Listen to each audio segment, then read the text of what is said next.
Bueno, muchísimas gracias a ustedes porque creo que hoy es día feriado y que en vez de aprovechar el muy buen tiempo que hace en Buenos Aires y parece también que en las afueras de Buenos Aires se vengan por la tarde aquí, y desde luego es una muestra de confianza que me parece que no solo es inmerecida, sino que además les agradezco muchísimo. Y también muchísimas gracias, Santiago, por haber sido breve con mi presentación. Aborrezco generalmente cuando me presentan y creo que tú has estado en el justo medio.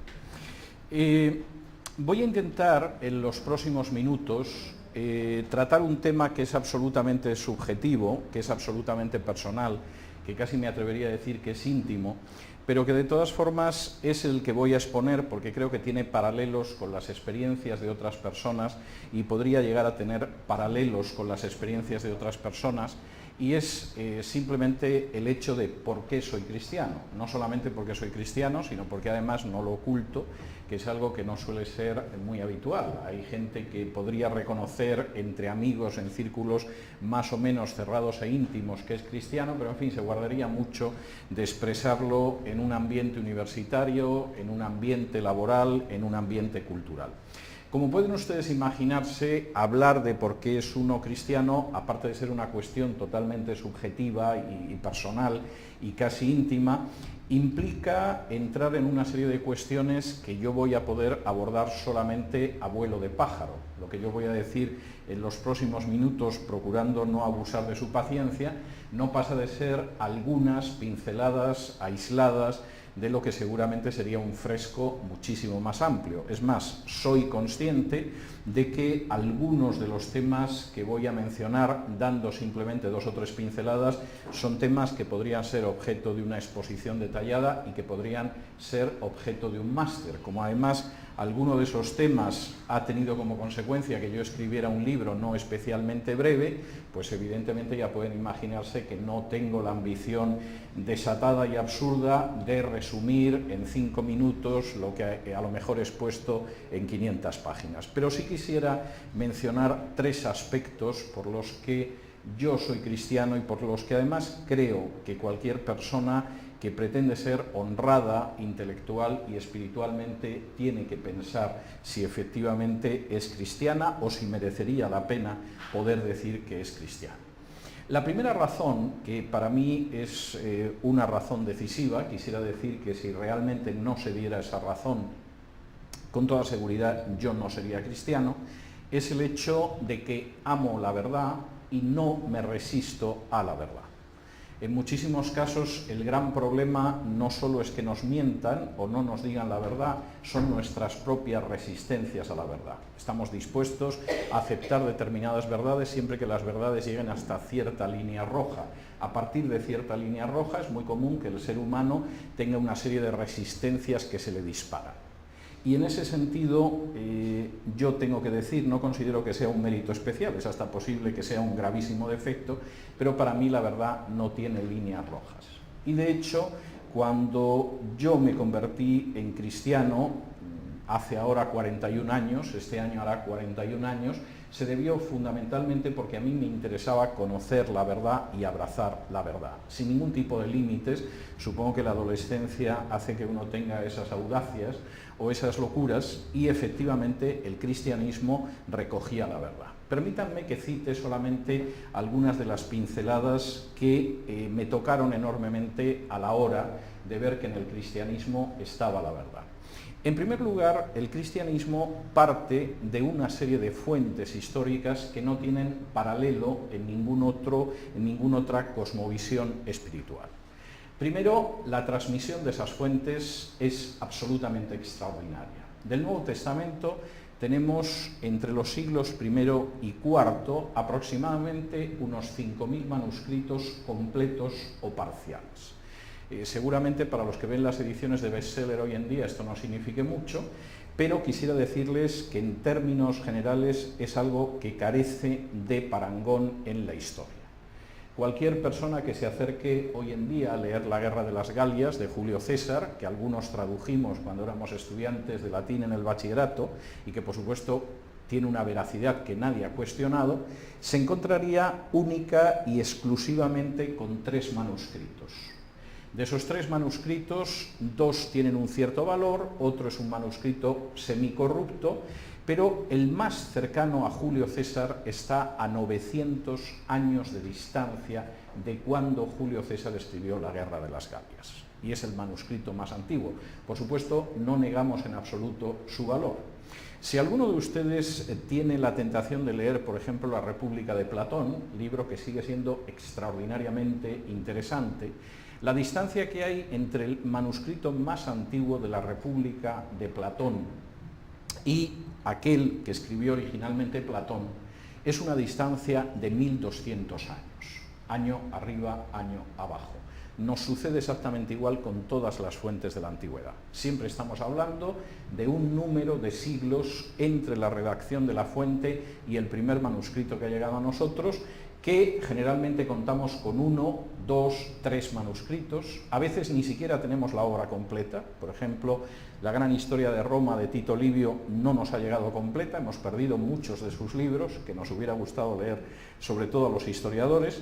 Pero lo cierto es que, por supuesto, nadie cuestiona el texto que nos ha llegado de Suetonio, el texto que nos ha llegado de Flavio Josefo, el que nos ha podido llegar de César, de Platón, no digamos ya de Aristóteles, que se reconstruyó en la Alta Edad Media.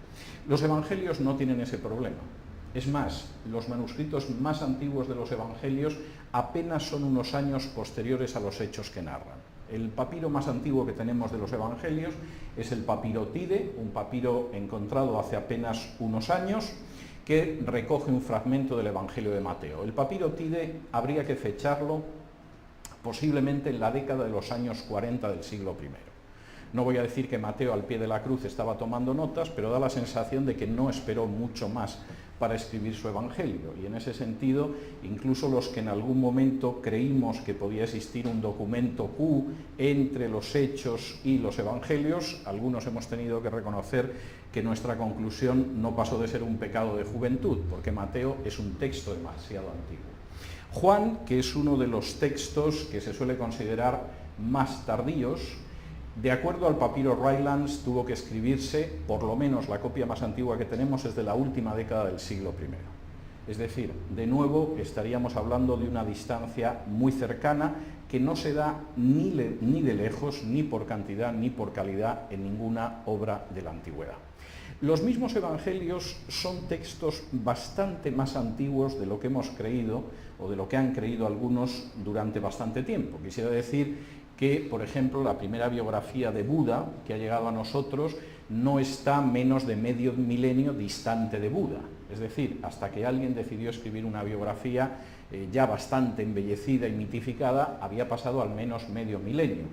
La primera biografía que tenemos de Mahoma está a 300 años de distancia de Mahoma, y por supuesto además es biografía única y a nadie se le ocurriría pasar por alto la sira. De hecho, convencionalmente damos por buenos los datos que dan, aunque hay historiadores que son enormemente escépticos al respecto.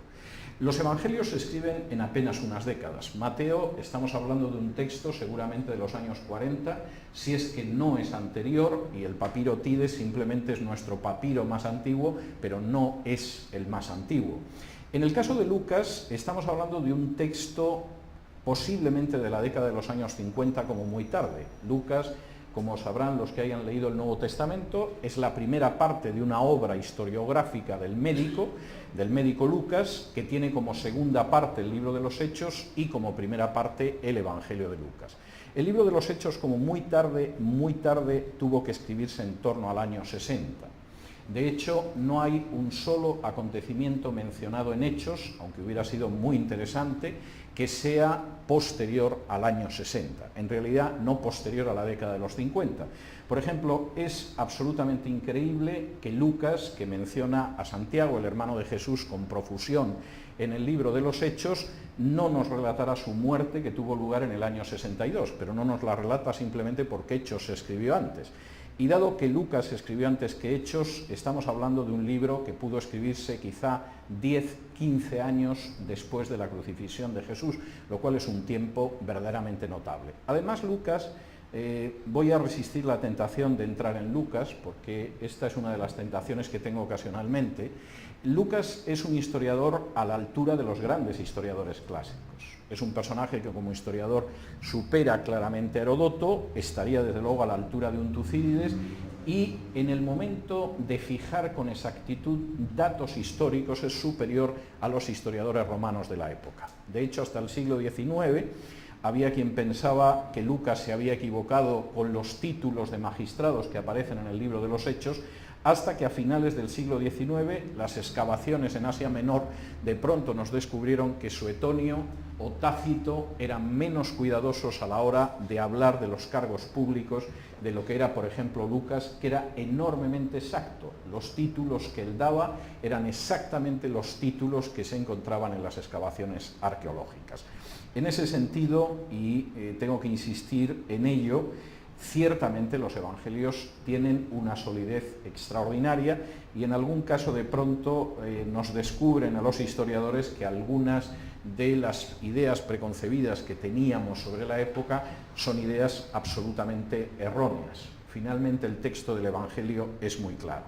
Incluso quisiera decir que Juan, en contra de lo que se señala, lejos de ser un evangelio de finales del siglo I, hubo quien en el siglo XIX pretendió lanzarlo a finales del siglo II con toda la tranquilidad del mundo, es un texto enormemente antiguo, muy posiblemente anterior a Lucas, con seguridad anterior a Marcos.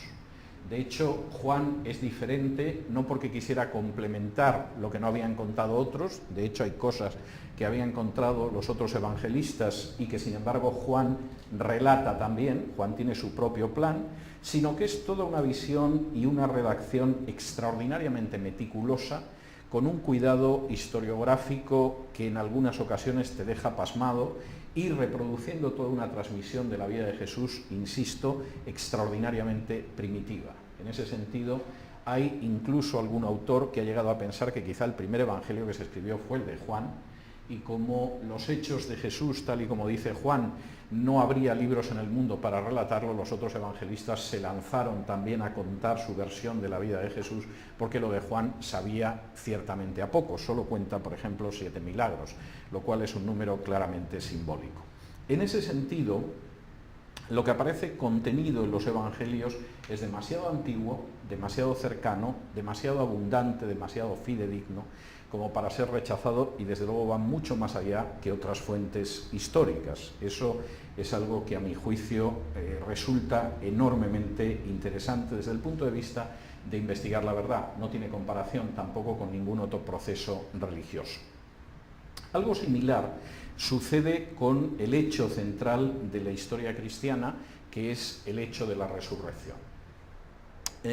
Hablar sobre la resurrección nos llevaría tranquilamente un par de horas y no pienso agotar su paciencia de esa manera, pero permítanme que cite algunos elementos que son muy importantes.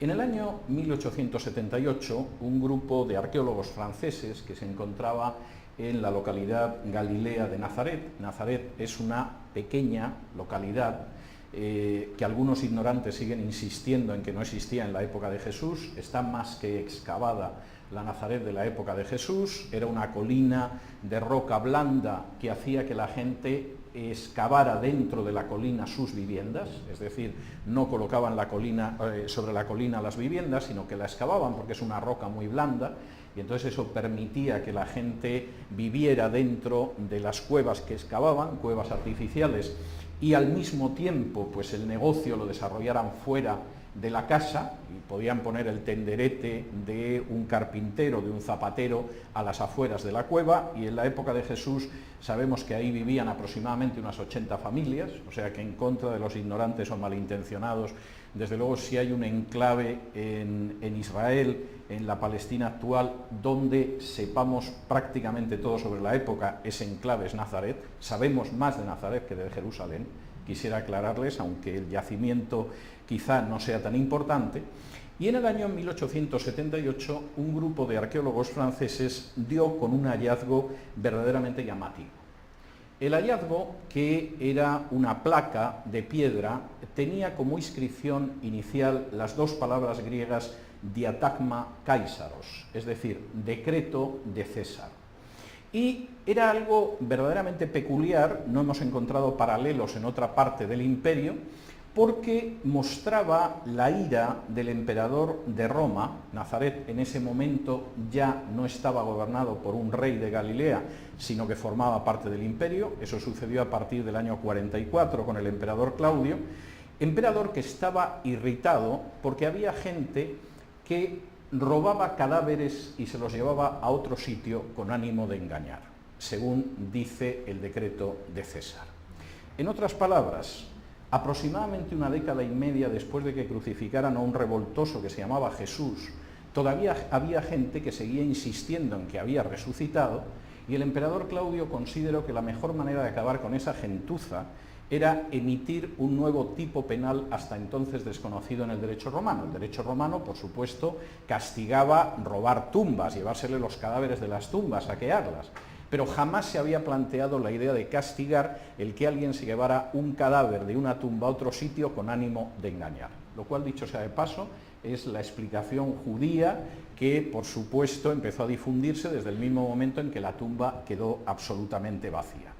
El decreto de Nazaret, descubierto en 1878, en 1879 estaba en París, en la famosa Salle des Médailles, en la Sala de las Medallas, y tardaría todavía algunos años en publicarse, pero es una clara manifestación de cómo de manera irritante el grupo de los que creían que Jesús había resucitado no se había disuelto y había que tomar medidas enérgicas porque no parecía que se fuera a disolver.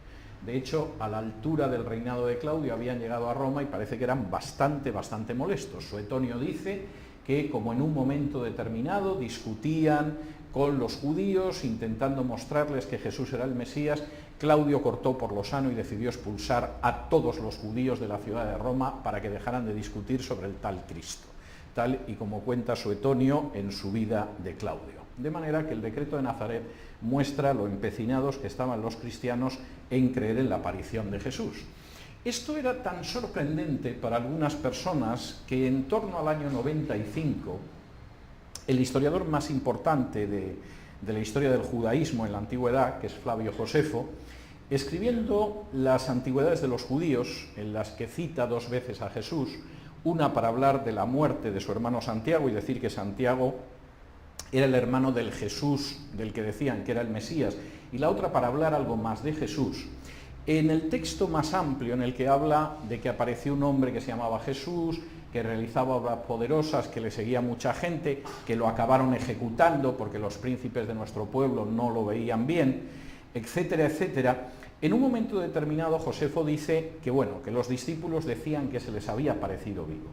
Pero añade a continuación una afirmación en la que se concentra la molestia y la sorpresa que Josefo tenía ante este hecho, diciendo literalmente: y la tribu de los que siguen a Jesús todavía existe entre nosotros.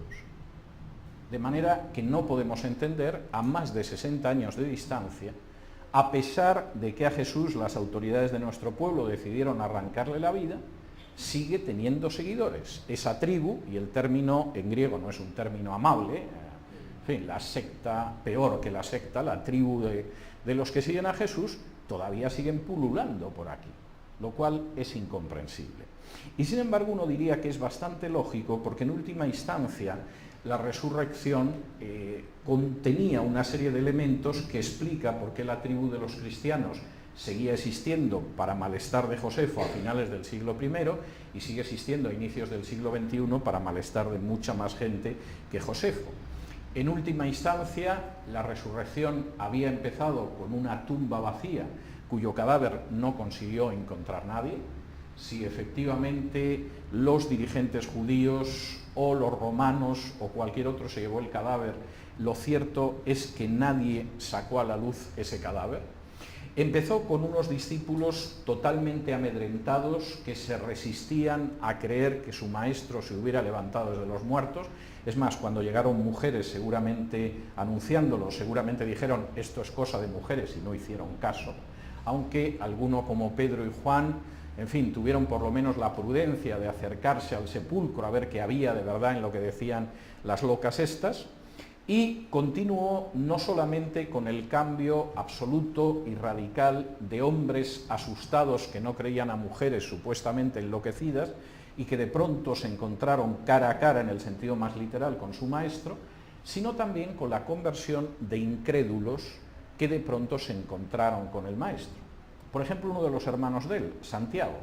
Sabemos que Santiago no creía en Jesús, el Evangelio de Juan dice claramente que los hermanos de Jesús no creían en él, pero obviamente, según aparece en fuentes extrabíblicas, Jesús se apareció a Santiago resucitado y Santiago creyó con tanta firmeza que en un momento determinado era la autoridad más importante dentro de la iglesia de Jerusalén después de la marcha de Pedro y de Juan. Pasó del hermano diciendo, ya tenemos a Jesús, es que siempre tienes que estar haciendo algo, Jesús, que no hacemos el resto de los hermanos, a pasar a ser un personaje que acabó dando su vida porque creía que su hermano era el Mesías, el Hijo de Dios, y además había regresado entre los muertos. El caso de Pablo es un caso similar. De nuevo, un perseguidor totalmente encarnizado de los primeros cristianos que se encontró con ese Jesús y que además lo que sucedió fue seguramente más grave de lo que muchos derivan de la lectura del libro de los Hechos. Cuando Pablo se encontró en el camino de Damasco con Jesús, y conocemos muy bien lo que Pablo contó, porque se lo contó a uno de sus colaboradores cercanos, que se llamaba Lucas, que era su médico y que además es el que escribió la historia. La idea inicial de Pablo es que lo que tenía enfrente era una manifestación del Dios del Antiguo Testamento. Y la forma en que se dirigió a aquella luz que había, a esa voz que sonaba, fue Señor, ¿qué quieres?, posiblemente utilizando el término Adonai. Es decir, yo estoy pasando una experiencia similar a la de Moisés ante la zarza ardiente o a otro tipo de experiencia. Hay que ser muy imaginativo para pensar lo que debió de suceder dentro del espíritu de Pablo cuando escuchó que esa manifestación de Dios, esa teofanía, se identificaba con el Jesús al que tú persigues. Y esto explica mucho acerca del cambio de Pablo. Seguramente psicológicamente, espiritualmente, para Pablo no hubiera sido tan traumático una aparición de Dios. El hecho de que el Dios de sus padres de pronto dijera que era Jesús al que tú persigues, debió de significar auténticamente un seísmo, un terremoto espiritual para Pablo. Y Pablo, apenas unos años más tarde del decreto de Nazaret, se podía permitir decir que había mucha gente a la que Jesús se había aparecido y que en torno al año 50 y pocos del siglo I, más de 500 personas que habían visto a Jesús resucitado todavía estaban vivas. Algunos habían muerto ya, claro, habían pasado 2 décadas, más de 2 décadas, pero había personas vivas y por supuesto se las podía consultar. En ese sentido, y para mí es tremendamente importante, el hecho de que yo abrazara el cristianismo está muy relacionado con el hecho de la verdad de los documentos en los que se sustenta el cristianismo, la solidez de los testimonios acerca de la resurrección y voy a citar otra cuestión, pero solo citarla porque esto nos llevaría desde luego a discurrir por caminos que nos llevarían mucho tiempo, el hecho de que efectivamente en Jesús se cumplieron más de 300 profecías mesiánicas, lo cual, dicho sea de paso, es algo que desafía el cálculo de probabilidades y que desde luego ni lejanamente se puede atribuir a la casualidad. La segunda razón por la que soy cristiano, y es una razón que no provocó mi conversión hace más de 40 años, pero que sí ha afianzado mi resolución en ese sentido, es que el cristianismo ha cambiado de manera positiva la historia universal. Cuando hablo del cristianismo no estoy hablando de las manifestaciones históricas que se denominan cristianas y que son contrarias a la enseñanza de la Biblia. No puedo denominar como cristiana la existencia de la Inquisición. Para muchos, hasta hace pocos años, evidentemente la Inquisición no solo era mala, sino necesaria y además salutífera, saludable, muy saludable. Pero lo cierto es que no puedo encajar la existencia de la Inquisición o, por ejemplo, las cruzadas o otros fenómenos que se han relacionado con el cristianismo, con lo que sobre el cristianismo dicen sus documentos originales contenidos en el Nuevo Testamento. Cuando hablo de ese aporte positivo, hablo de aquello que deriva directamente de esos documentos originales del cristianismo. Y eso me llevaría mucho tiempo explicarlo, es objeto no tratado de manera exhaustiva, pero un poco más amplia en alguno de mis libros, pero me gustaría solamente dedicar quizá 4 o 5 minutos a arrojar luz, a dar alguna pincelada sobre lo que quiero decir al respecto. El mundo en el que surgió el cristianismo en el siglo I era un mundo desde muchos puntos de vista maravilloso. Los que nos hemos dedicado a trabajar con la antigüedad y además con la antigüedad clásica no podemos sino sentir una inmensa admiración, yo diría que a veces una profunda fascinación por el mundo clásico. La belleza artística no ha llegado, en términos de las artes plásticas, a superar jamás lo que podía ver Pablo en Éfeso o lo que podía ver en Atenas. Y en ese sentido, algunos escultores posteriores como Miguel Ángel o Rodin han podido acercarse a la belleza clásica, a la belleza griega, pero acercarse. No ha podido superarse humanamente.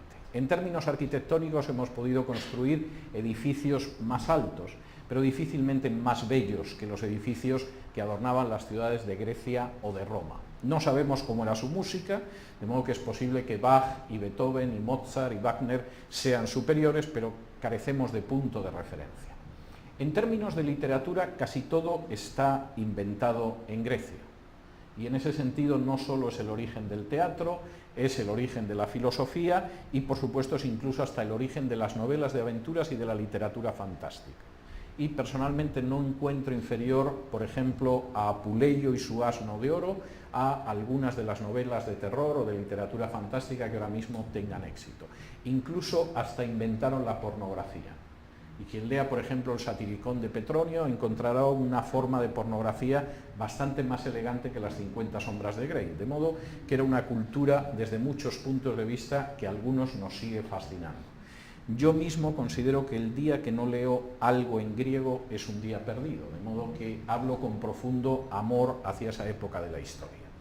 Pero esa época de la historia en la que surgió Jesús era una época en que realmente uno podía tocar determinadas alturas de sublime belleza a condición de que en él se dieran ciertas circunstancias, que fuera varón, que no fuera un esclavo y que estuviera sano. Si una persona, la que fuera, no era varón, no era libre y no estaba sano, verdaderamente el mundo clásico era infernal. Ser mujer en el mundo clásico era una gran desgracia, es verdad. Hubo emperatrices que fueron envenenando a todos los rivales de su hijo para que su hijito Tiberio llegara al trono de Roma, es cierto, eran poderosas. Hubo mujeres con un enorme peso, incluso hubo poetisas, artistas, etc., pero ser mujer era una desgracia. De hecho, en la Roma de la época a la que llega Pablo, era una Roma donde prácticamente más del 98% de las familias no tenía una segunda hija. Tener una ya era un sacrificio inmenso, pero por regla general la segunda hija acababa en las alcantarillas. Y de hecho, una de las circunstancias más pavorosas con las que uno se encuentra en la arquitectura del mundo clásico es encontrar los cadáveres de niños recién nacidos que se han lanzado por la alcantarilla, pero que en más de un 80% corresponden a niñas. Es decir, se tiraba a los niños, pero con especial profusión a las niñas. Y en ese sentido, ser mujer era una circunstancia muy difícil. Las propias pirámides de población de ese mundo hacían que el porcentaje de varones fuera mucho mayor al de mujeres, cuando todo el mundo sabe que por razón natural la pirámide de población es casi igual en los niños y niñas recién nacidos y al final de la pirámide siempre hay más mujeres. La naturaleza da más defensas a la parte de la especie humana que transmite la vida y los varones van muriendo antes. En el mundo clásico aparecía todo lo contrario. Tenemos incluso ciudades del imperio en el siglo I donde la ratio entre hombre y mujer era de 120 hombres por cada 100 mujeres. Claro, las habían matado del inicio, con lo cual entre eso y matrimonios que tenían lugar a partir de los 10 o 11 años y ya habían tenido la primera menstruación, ya pueden imaginarse que ser mujer era un deporte de riesgo en el maravilloso mundo clásico donde apareció el cristianismo. La situación no era mejor si uno era, por ejemplo, un esclavo. Y de hecho la palabra latina para esclavo era res, que todavía en el español actual sirve para designar a una cabeza de ganado, pero que en latín significa cosa, simplemente. El esclavo era una res, era una cosa, no tenía más valor. podía tener una vida relativamente suave cuando vivía en casa de alguien que era muy acomodado y, por ejemplo, era un griego esclavo que enseñaba el griego a los niños de la casa, un paidagogos, como dice Pablo en la carta a los Gálatas, que a lo mejor iba ahorrando dinero y un día podía comprar su libertad, pero había gente que vivía apenas unas semanas si, por ejemplo, se le empleaba en las minas, como, por ejemplo, fue el caso de Juan en el Apocalipsis. Cuando Juan habla de que estaba en Patmos, no estaba en un hermoso resort en el Mediterráneo disfrutando y le empezaron a venir visiones. Estaba en un campo de concentración donde la gente que bajaba a las minas de azufre tenía una media de supervivencia de muy pocas semanas, lo cual es bastante significativo cuando uno lee Apocalipsis y se quiere hacer una idea de lo que ahí se está relatando. No es un alucinado en la Baja California disfrutando del clima y dedicándose a hacer escatología ficción leyendo el periódico hoy en día. Era una cosa bastante más seria. No digamos ya si uno era un enfermo, porque una cosa que sabían los médicos del mundo clásico es que cuando había una epidemia había que huir. En la antigua Roma, como en Atenas, se sabía cuándo había una epidemia porque los médicos desaparecían de la ciudad. Y es extraordinariamente interesante, introduzco algunos de estos textos en mi libro de la herencia del cristianismo, señalar como una de las sorpresas de los paganos era que los cristianos no solo no abandonaban a sus parientes enfermos en las cunetas, como hay que hacer cuando tienes un enfermo en casa, sino que además de atender a sus parientes, atendían a otra gente que ni siquiera era cristiana. El mundo experimentó un cambio que ni siquiera podemos imaginar gracias al cristianismo. Y no solamente en lo que enseñó a una cultura, por un lado extraordinariamente bella, pero al mismo tiempo carente de conciencia y desde luego de una extraordinaria dureza hacia el prójimo, como era la cultura clásica, sino también por la manera en que ha marcado nuestro mundo moderno y contemporáneo a partir de la Reforma. Voy a resistir firmemente la tentación de ponerme a hablar de la influencia de la Reforma en nuestras sociedades, pero sí quisiera señalarles que gracias a que en España no hubo reforma y que por lo tanto España, que estuvo en el campo de la contrarreforma y se despanzurró históricamente gracias a ser la espada de la contrarreforma, al sur del Río Grande hay una serie de valores que recuperó la Reforma que no hemos tenido jamás. Desconocemos en esta parte del mundo lo que es la supremacía de la ley, como no podía ser menos, porque no tuvimos una reforma. Nuestra cultura del trabajo no es la cultura que recuperó la Reforma. Carecemos de una cultura económica que se parezca mínimamente a eso y además no creemos en la separación y la división de poderes. Creemos en salvadores de la patria, que lo mismo en México, que en Argentina, que en Guatemala, que en cualquier otro sitio, se supone que providencialmente van a solucionar los problemas que llevamos sin arreglar 500 años. Existe un refrán español que dice que mal de muchos consuelo de tontos, de modo que consuélense pensando que en España y en Portugal y en Italia sucede exactamente lo mismo que puede suceder en Cuba, en Argentina, en Chile, en México, en Paraguay, porque compartimos una cosmovisión que ni siquiera sabemos que tenemos común y con toda la diferencia que pueda haber entre un guatemalteco y un argentino y un peruano y un chileno, la verdad es que esa cultura que no conoció la recuperación de la Biblia que venía con la Reforma es la cultura que seguimos viviendo y que nos hace pensar por qué nunca conseguimos salir de situaciones que ya llevan prolongándose medio milenio. Para mí esa es otra de las razones para ser cristiano. Hay una tercera razón y me voy a detener en ella los últimos minutos porque para mí es decisiva. Si en los minutos anteriores yo les señalaba que yo llego al cristianismo porque efectivamente tengo un amor hacia la verdad que a veces me parece amablemente ingenuo cuando era un adolescente y ciertamente los pilares del cristianismo son incomparablemente sólidos, si a medida que profundizo en la historia del cristianismo me doy cuenta de lo que hubiera sido un mundo sin cristianismo, que sería todavía mucho peor que el mundo en el que vivimos ahora, hay una tercera razón por la que yo tuve claro también, y esto fue de la mano del conocimiento de la verdad, que iba a acabar siendo cristiano. Y es porque creo que el cristianismo y el mensaje que aparece en la Biblia responde a los eternos interrogantes del ser humano. Aunque durante el siglo XX hubo gente brillante y pedante que decidió que la filosofía ya no tenía sentido, es decir, la filosofía en el siglo XX solo tenía sentido si era, por ejemplo, filosofía matemática. Y esto lo decía Bertrand Russell, que luego pontificaba sobre el bien y el mal a todas horas y que tenía una facilidad para perseguir a las esposas de los amigos verdaderamente temible, lo cual no deja de ser uno de los aspectos más llamativos del filósofo británico. Y, por supuesto, había gente que pensaba que, bueno, hemos llegado ya a un punto en el que efectivamente la filosofía está muerta. Posiblemente hay escuelas de filosofía que ya nacieron muertas, pero las grandes preguntas de la filosofía siguen siendo válidas porque son universales. ¿Quiénes somos? ¿De dónde venimos? ¿Y a dónde vamos? El cristianismo es la única cosmovisión que finalmente nos da respuestas honradas a esas tres preguntas. Cuando pregunta quiénes somos, no está hablando de que somos seres con potencialidades infinitas que se proyectan hacia el dominio del espacio o cualquiera de estas cosas que en general le gusta oír a la gente. Tampoco va diciendo, como la gente que quiere capturar votos en una campaña electoral, que vosotros me lleváis, pero sois vosotros los que hacéis. Sí, los que hacéis que llegue porque votáis y sois unos inocentes escuchándome, pero realmente poco pintan las masas en las decisiones finales si es que tienen algo que ver con ellas. El cristianismo es desagradablemente antipático al describir al ser humano, pero es muy certero. Somos una especie caída, no solamente en un sentido global, sino en un sentido individual.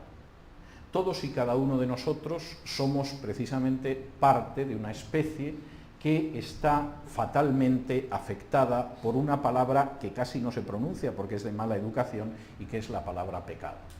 Y precisamente en medio de esa situación en la que nos encontramos, además no sabemos cómo salir del problema.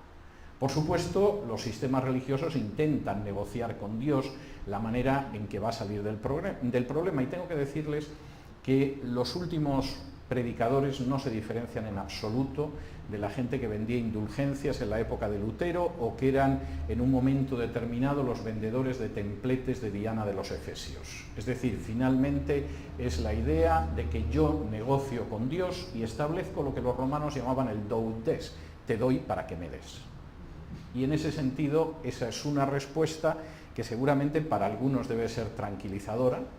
Ya conocen ustedes el conocido dicho de que siempre hay que tener al lado un médico eficaz, un abogado inteligente y un sacerdote complaciente. Y evidentemente eso se supone que quita muchos problemas, pero no deja de ser un autoengaño.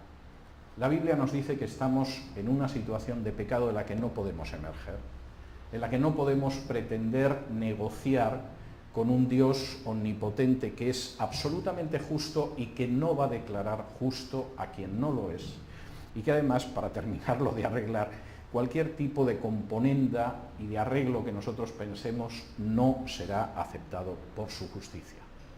Eso es lo que somos. Y por supuesto, venimos de eso por la sencillísima razón de que nuestra vida es una vida injusta, tocada por el pecado, y que hubo una primera caída allá en la noche de los tiempos de la que derivamos todos nosotros. Pero al mismo tiempo, la Biblia establece hacia dónde vamos. Por supuesto que dice quiénes somos. Reconozco que para la gente que sea timorata o que tenga un cierto grado de orgullo, la respuesta es muy desagradable y muy antipática, no pretendo negarlo, creo que es así. Nos señala al mismo tiempo de dónde venimos y además nos indica hacia dónde vamos. Y hacia dónde vamos no es más agradable. Porque la Biblia establece que ese Dios justo, bajo ningún concepto, permitirá a su lado lo que es injusto. Y además, para terminarlo de arreglar, establece que las alternativas que se ofrecen en última instancia a cada ser humano, por muy distinta que sea su trayectoria, son las alternativas de vivir eternamente apartado de Dios o, por el contrario, vivir al lado de un Dios que no solo es justo, sino que es amoroso. Y en ese sentido, volviendo de nuevo a los Evangelios, los relatos que aparecen en los Evangelios son extraordinariamente molestos para cierto tipo de personas. Dios no es el Dios que persigue a los no religiosos, sino que, por el contrario, parece ser que se siente especialmente irritado con aquellas personas que creen que su religión los justifica.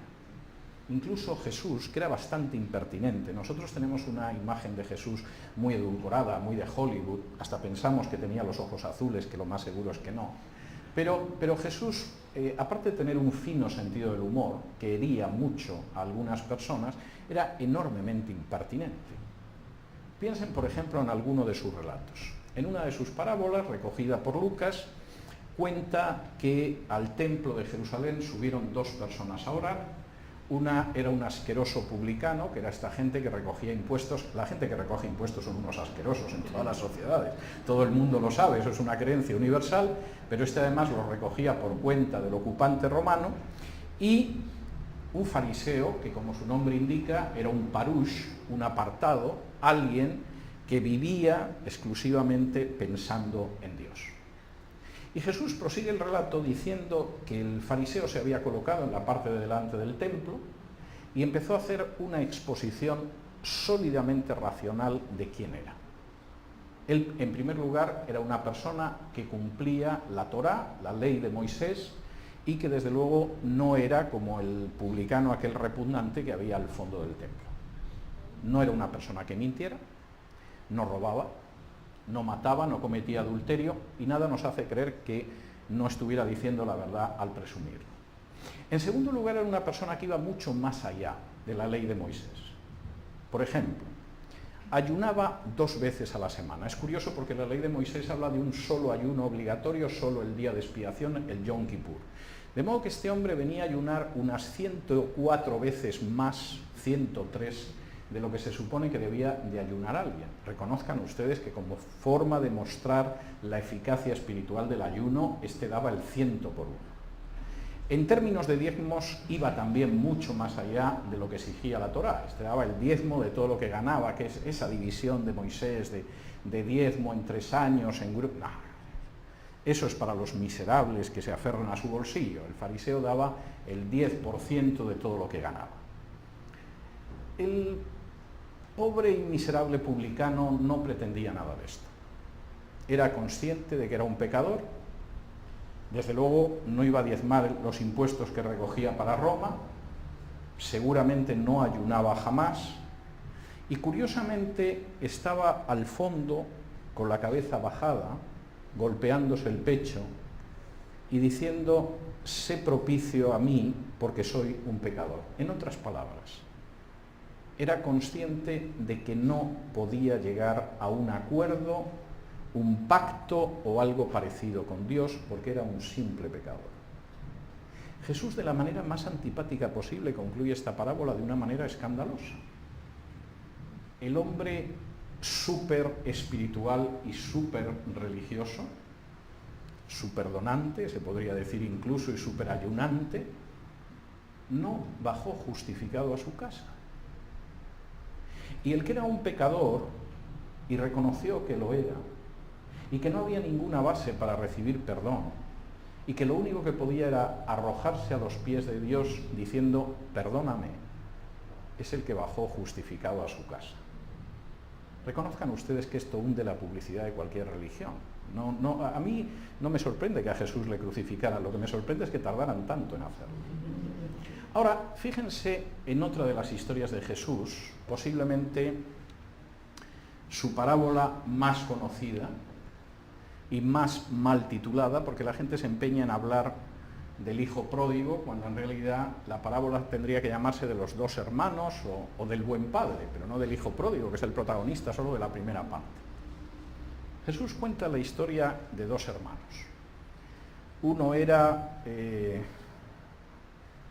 un muchacho que decidió vivir la vida, de manera que le dijo al padre: mira, calcula lo que me tienes que dar de herencia, que yo me voy. Y en un momento determinado el padre, seguramente con el corazón destrozado, porque el hijo era muy joven y no quería verlo apartarse, sin embargo dividió lo que le iba a tocar de herencia y le dio el dinero, y el hijo, como era joven y tenía dinero, se fue a vivir a Miami o algún sitio de este tipo, ¿no? Donde se sabe que la gente vive muy bien. Cuando uno es joven y tiene dinero y llega a un país que no es el suyo, la gente lo ve como alguien encantador y simpático. Da igual que seas negro como el carbón, que seas oscuro, que seas feo o lo que sea. eres simpático. Qué simpático es este negrito con las fiestas que da en Coral Gables. Es que es encantador, vamos a la fiesta del negrito. Es negrito en un sentido afectivo, ¿no? Qué simpático el indio este con esas barbacoas que organiza en tal sitio. Y mientras duró el dinero para las barbacoas y los cócteles, el extranjero era un tipo simpático. Pero mira tú por dónde, aparte de que se le acabó el dinero, el país entró en crisis. Y dejamos de ser hospitalarios cuando el país entra en crisis. Es más, nos da igual hasta el color de piel. Puede que sean blancos como la leche y tengan unos cabellos dorados como el oro y unos ojos azules como las olas del mar. De pronto hay crisis, la gente se queda sin trabajo y estás pensando qué diablos hace este quitándole aquí un puesto de trabajo a uno de los nuestros. Y el jovencito se encontró sin dinero, había desperdiciado todo lo que le tenía que durar hasta el último día de su vida, y en un país donde sinceramente le veían mal, como siempre suele verse mal a los extranjeros en una época de crisis. Encontró trabajo cuidando cerdos, que para un judío no es lo mejor del mundo, porque es un animal impuro, del que uno no debería no solo no comer, sino ni siquiera tocarlo. Pero, a pesar de tener que pasar por el mal trago de cuidar cerdos, que además huelen muy mal y es un animal bastante asqueroso, le daban mal de comer. De hecho, cuando él daba de comer a los cerdos, según cuenta Lucas, pensaba, ya me gustaría a mí comer lo de los cerdos, lo cual quiere decir que con lo que le pagaban no le daba ni para eso.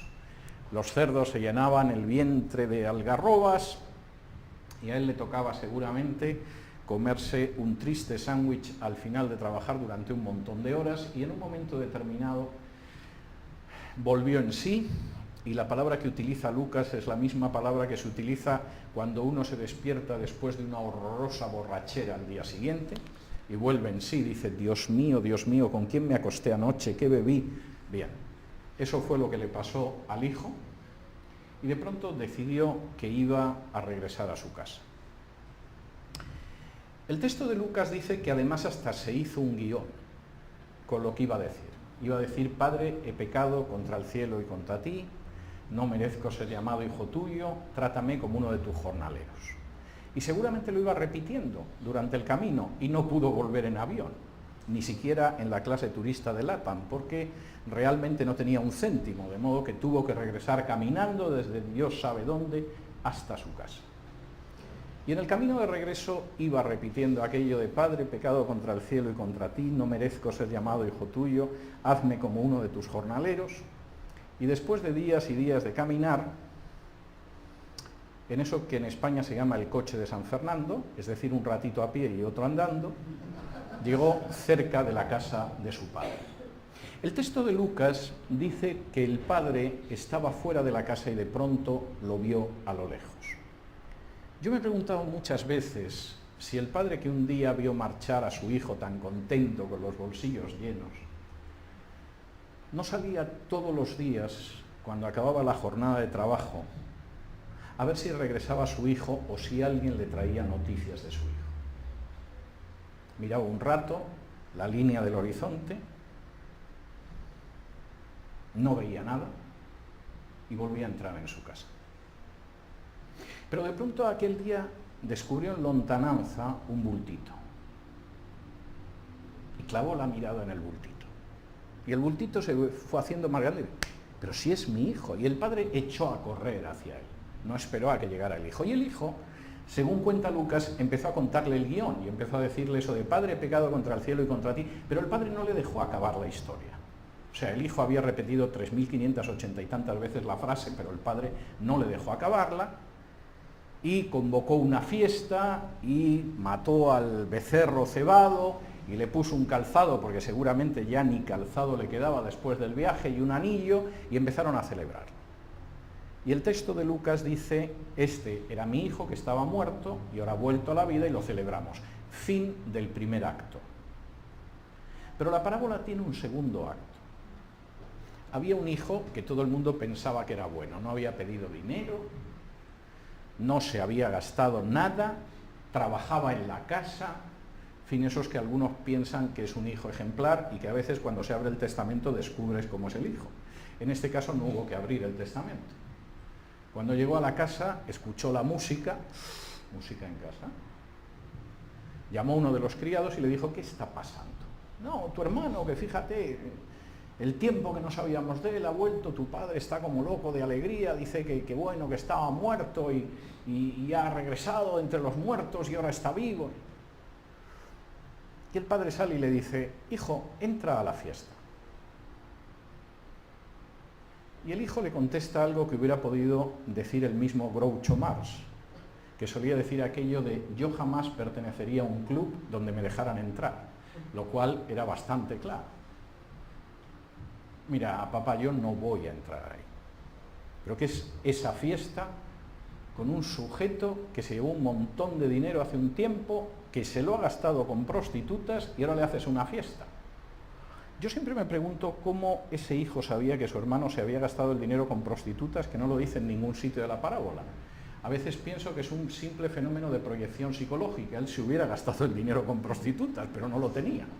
De modo que llegó a la conclusión de que era en lo que lo había empleado su hermano. Y la respuesta del padre es el final del segundo acto, con las mismas palabras con las que concluye el primer acto de la parábola. Hijo, todo puede ser tuyo. Tú estás invitado también a la fiesta. Estamos celebrando que tu hermano estaba muerto y ahora está vivo, estaba perdido y lo hemos recuperado. Si te quedas fuera, es cosa tuya. Si efectivamente te consideras tan bueno, tan espiritual, tan religioso, tan superior a los demás, y no entras en la fiesta que Dios convoca para toda la humanidad, a la que puede entrar cualquiera que reconoce que es pecador, que no puede salvarse por sus propios méritos, que lo único a lo que se puede aferrar es el amor de Dios y sin embargo decides quedarte fuera, es una tragedia tuya. Pero no digas que no tenías las puertas abiertas. La gran respuesta del cristianismo, que a mí me sigue conmoviendo todavía, y que por supuesto podría desarrollar teológicamente, pero para que no se aterroricen les adelanto que no pienso hacer, es que efectivamente ninguno de nosotros tenemos el menor derecho a entrar en la fiesta. Nos hemos apartado de Dios de manera escandalosa, hemos hecho nuestra santa voluntad y a veces hemos tenido hasta el descaro de abrazar sistemas religiosos que pretenden decirnos que podemos negociar de tal o de cual manera con Dios para acabar entrando en la fiesta. Y Dios, como buen padre, se coloca en la puerta de la fiesta y dice: realmente aquí solo puede entrar aquel que reconoce que no tiene el menor derecho para entrar. Aquel que reconoce sus pecados y sus faltas, aquel que sabe que en realidad en justicia no podría jamás acercarse ni siquiera a 50 metros del lugar del banquete, pero que sin embargo se acoge al amor inmerecido de Dios que se manifestó de manera extraordinaria cuando Jesús murió en la cruz pagando por nuestros pecados. Y aquellos que, como el pobre y miserable publicano, se vuelven a Dios y le dicen: soy pecador, pero si tú no eres propicio, si tú no me acoges, no tengo nada que hacer.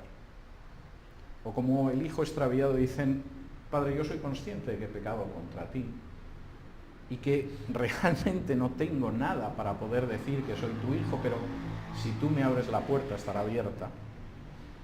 Para esa gente se abre una celebración superior a la de cualquier banquete, y para aquellos que por el contrario piensan que están por encima de los demás, que son justos por sus propias obras, que cumplen con una serie de ritos y ceremonias que los acercan a Dios, lo único que queda es una puerta cerrada, la que ellos mismos, con su soberbia espiritual, han contribuido a cerrar de un portazo. Y en este sentido, para mí, ser cristiano va más allá del amor a la verdad, de ver cómo el cristianismo ha cambiado positivamente la historia o de cómo el cristianismo da respuestas a las preguntas eternas del género humano. El cristianismo me muestra quién soy realmente, aunque la imagen que me devuelve su espejo no sea agradable. El cristianismo me muestra hasta qué punto soy incapaz e impotente de llegar a un acuerdo con Dios y a un pacto para que me deje entrar donde no me merezco entrar. Y al mismo tiempo el cristianismo me dice que la puerta del banquete está abierta si efectivamente me acojo a ese amor de Dios que se manifestó de manera incomparable en el sacrificio de Jesús en la cruz. Muchas gracias, han sido ustedes muy pacientes.